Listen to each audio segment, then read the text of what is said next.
So welcome back to another episode, and yes, this episode is called What Got Me Into RPGs, Why I Became Obsessed with Them, and I've been obsessed with them now for 40 years. I've been playing RPGs for 40 years, and I'll ask you guys, what are some RPGs that got you into the genre? Was it a particular game? Was it a series? Did a friend introduce you? Let me know down below.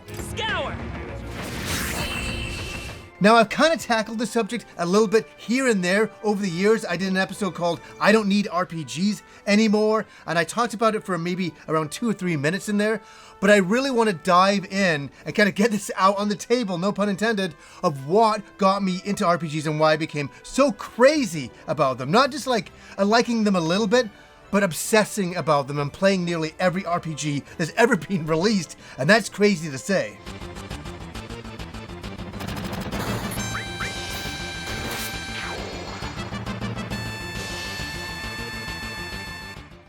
So currently, I'm 52 years old, and I'm gonna take us back to where the obsession began in 1982. That's where it officially kind of began.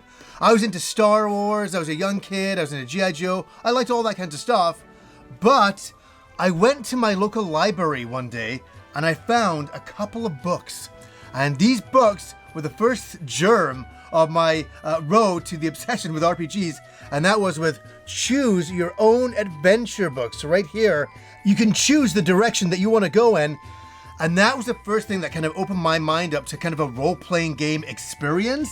And you have to understand, there was no internet back then, and for all of these times that I'm going to talk about, there was no internet. So we were pretty bored back then. We were looking for ways to escape, and I found these books and I loved them. And you know, the thing is, flipping through them, you get to a point and you read a little section and you go, okay, do you want to go left or do you want to go right? And you go to this page if you go right, and you go there, and you're like, do you want to go down and fight this monster? And you're like, yeah, I think I can do that. Oh, the monster's too powerful, kills you, and you'd have to start again. So very, no pun intended, medieval of what it was, but it was fascinating for me as a kid. I thought these were so interesting, and I collected as many as I possibly could. I went back to that library and got every single Choose Your Own Adventure book and played through them as much as I possibly could. But I still didn't know what an RPG was. I knew that I liked the idea of escaping into some kind of story and kind of choosing what I would like to do, and that's what these books gave to me.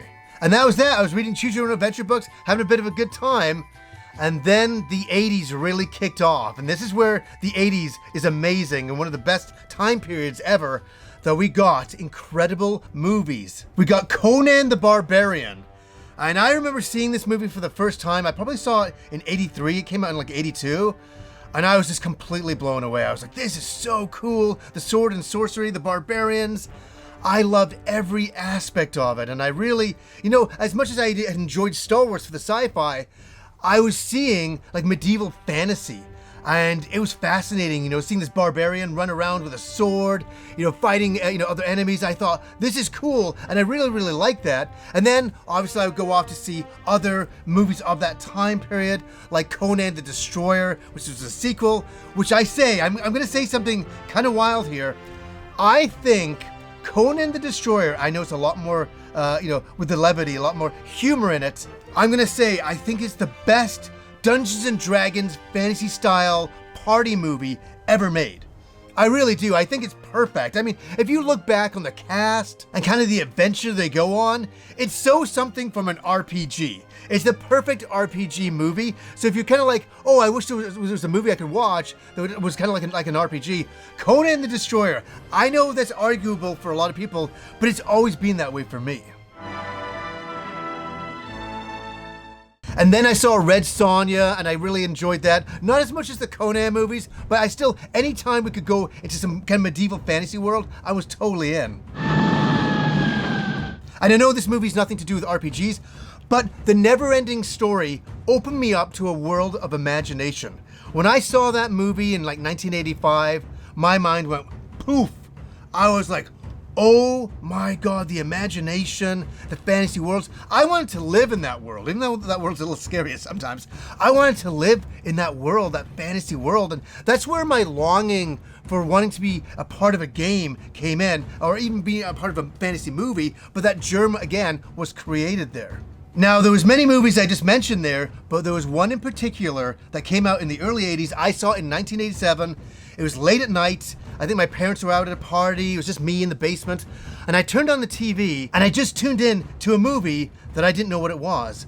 And that was Hawk the Slayer. And a lot of people may argue that this is not a great fantasy movie. I think it's a great fantasy movie, and I love the soundtrack. It's over the top. I just loved everything about it. I loved when Hawk the Slayer, met the elf for the first time, and the elf's voice, I know, it's completely crazy.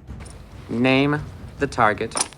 Yeah, the elf kind of talks like a robot, but there was some charm about it. And I really liked how it was kind of hand done. It wasn't over the top, and for some reason, it really captured my imagination that night I saw it in 87. And I was like, I love Hawk the Slayer. And I'm gonna hold on to that name, Hawk the Slayer, for a second. Well, I'm gonna come back to it when I finally do get into RPGs. My arrow hit first. Now, something also cool happened in 1987. My friend Andrew, he wasn't my friend then, he had moved into the neighborhood. He moved down the street from me, and we introduced ourselves to each other, and we hit it off. He had a brother, and we all got along really, really well. And so he started inviting me over to come over to his place and check out some of the games they were playing and some of the things that they were doing. And they had something that I couldn't believe because my parents didn't have it. They had a computer. I know, it seems like so funny to say. They had a computer, and I would go over and I would marvel at it. And Andrew would be sitting in there in a nice hot summer in the basement on this computer, and they had a computer room where they'd walk up, you could walk up a couple of steps into this dedicated computer room. And I was always so jealous of this room. It was so cool. And Andrew was playing a game called Ultima. And I saw this game and I was like, wow, what is this? And I got the idea. I didn't quite understand it. But I knew he was playing in this kind of medieval fantasy world, moving your character around, exploring, talking to people.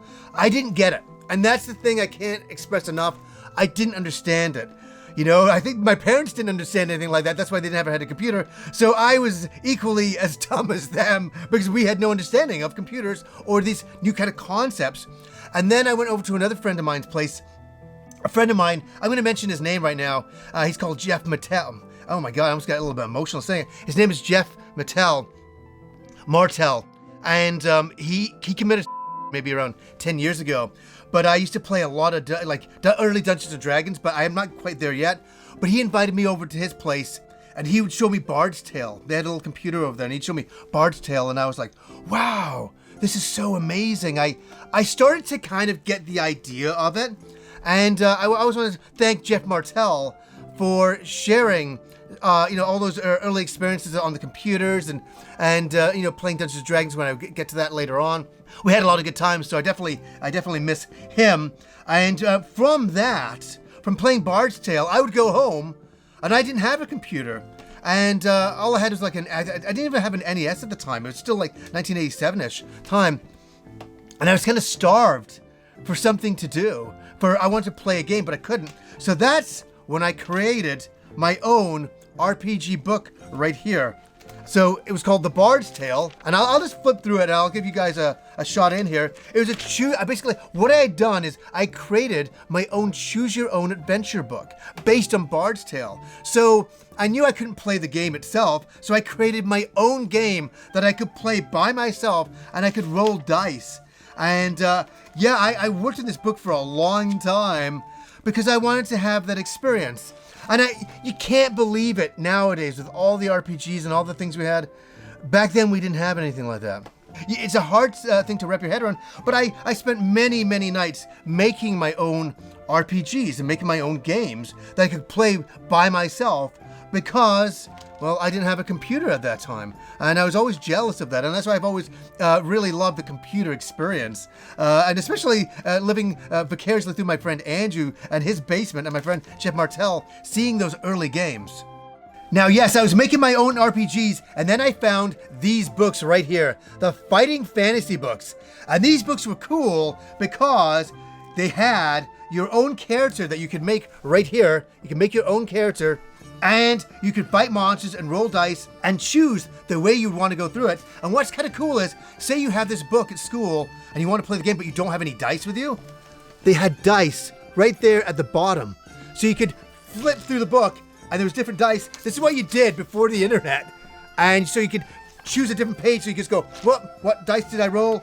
Oh, those are the dice that I rolled right there. And so these fighting fantasy books were really a big deal for me, that I could sit in my bedroom on a night and play these cool like fantasy worlds and roll dice and fight monsters. Now, in 1987, I did something else that was kind of crazy. I worked at a comic book shop. Yes, not for money. I didn't do it for money. I did it for comic books. So I'd work there, I'd stock comics and do all this kind of stuff.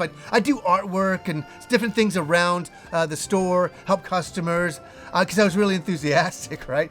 And a friend of mine, at the time, he ran the comic book store. And there's no pictures of this comic book store. I'm really apologize about that. I've got nothing of this comic book store and all these memories. I mean, I wish I had a phone back then, but you didn't have that in 87. But anyways, what happened is, every Friday night in the comic book store, the owner would do something kind of fascinating. He'd close down the store about half an hour early, and they'd go into the back of the store. And in the back of the store, they had couches and tables and all this stuff. And all of these, I'll be honest, all these really nerdy people, came in. And it was cool. I thought they were amazing. And they all came in, and they all went to the back. And I was never allowed to hang out in the back while they were playing a certain game called the Middle-earth role-playing game right here. Look at that artwork. Isn't that amazing? I picked up this game years later for this memory. And it was awesome because they would go into the back room and they would play this game, and I could hear them.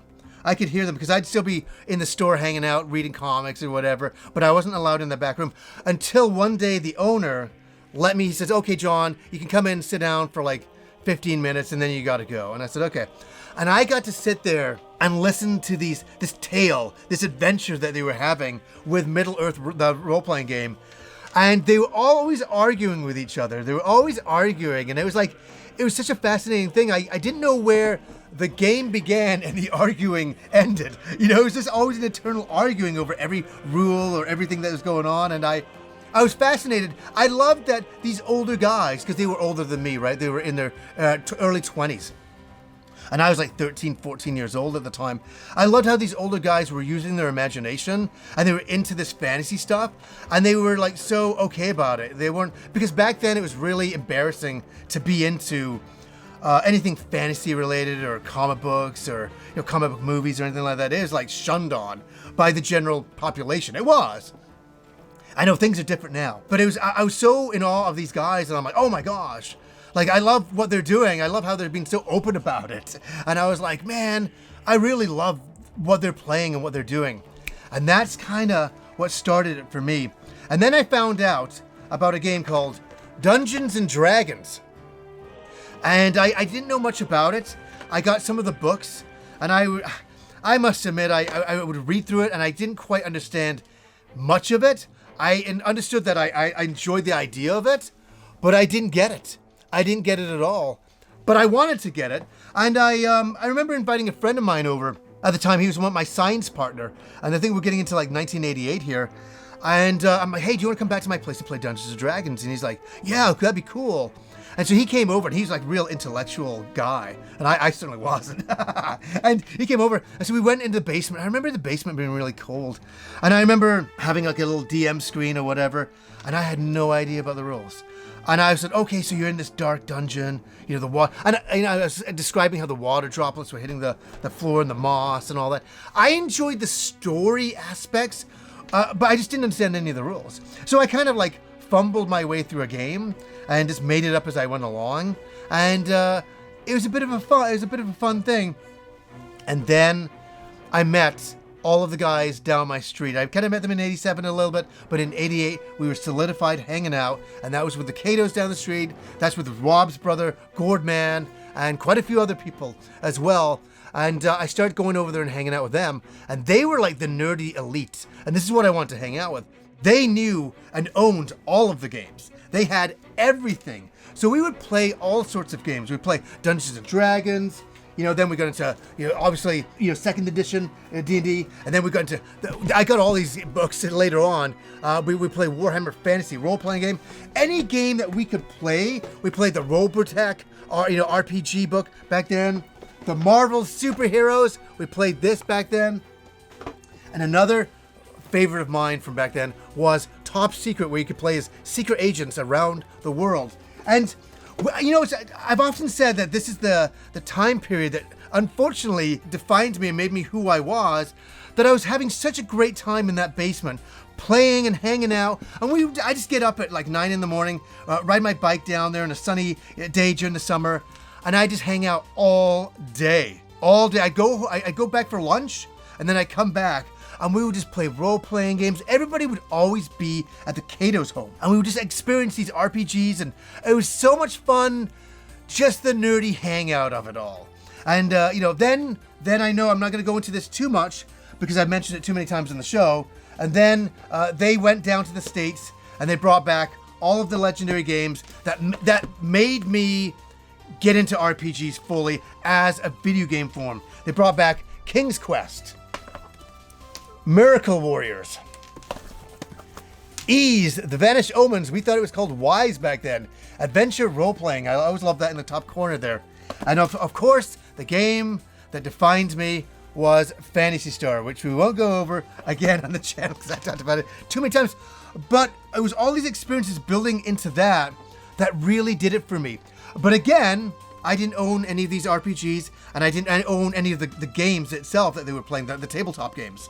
So I eventually would get my own games here, which would be Final Fantasy and Dragon Warrior, which would be Dragon Quest. And these games were what I could play at home on my NES, and I was like, wow, I can play these games at home. And that was another thing, going from the nerdy arguments, those nerdy arguments followed us into our games, into our Dungeons and Dragons games back then. And I was just like, you can't escape this stuff. And then you get older, and then you can actually play a real legit game where everybody's not trying to kill each other.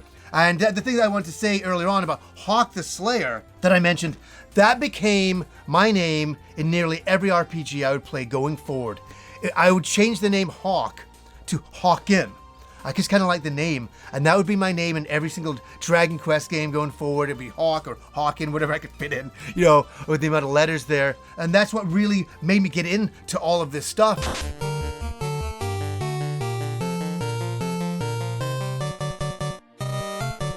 And it's funny, I played these initial games like, Final Fantasy, and then we'd get into Shadowgate here, which, I love that. I loved all of these games, but I never thought that it would continue. I didn't ever know what direction I was going to go in. And then I would just get the next RPG that would come out, and me and my friend Andrew down the street, I kind of started with him with this journey. We were both obsessed, and we were just getting all of the games, every single RPG we could get our hands on. We played and finished and loved, and we're like, next. And we were young enough that we had the time to do it, and we didn't have the internet to distract us. So when we got a game, we would annihilate it, because that's what we did. That's what we did back then. That's how we lived life, and that's how I lived life up to now.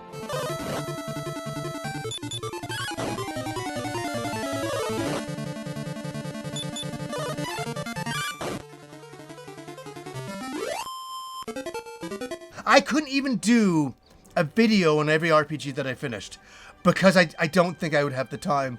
I think that video would be 2+ hours long. Maybe one day, but if I did, I'd have to empty all the shelf. You know what I mean? Most of the shelves is RPGs, and it's amazing to look back on nearly 40 years. Since 1982, I kind of got the germ of it all. But for 40 years, I've been playing RPGs and learning about them and playing them and obsessed. And I just love the escapism. I mentioned that before in that video. I don't need RPGs anymore. I don't need the escapism anymore. But for me, growing up, I needed the escapism of these games. I needed Phantasy Star. I needed Miracle Warriors. I wanted to escape into these worlds because I just entered high school. High school was a big, scary thing. And I wanted to run home and forget about it and get into these fantasy worlds where I felt really comfortable, and it was really a lot of fun, and I could build up my characters and become stronger and fight monsters and solve puzzles and quests, and it was awesome. I mean, I still understand why I'm into RPGs. As I'm talking about it, I'm getting excited about it. It's funny. And guys, I'll ask you, what got you into RPGs? What was the germ that started you on your journey? Let me know down below. So anyways, guys, until next time.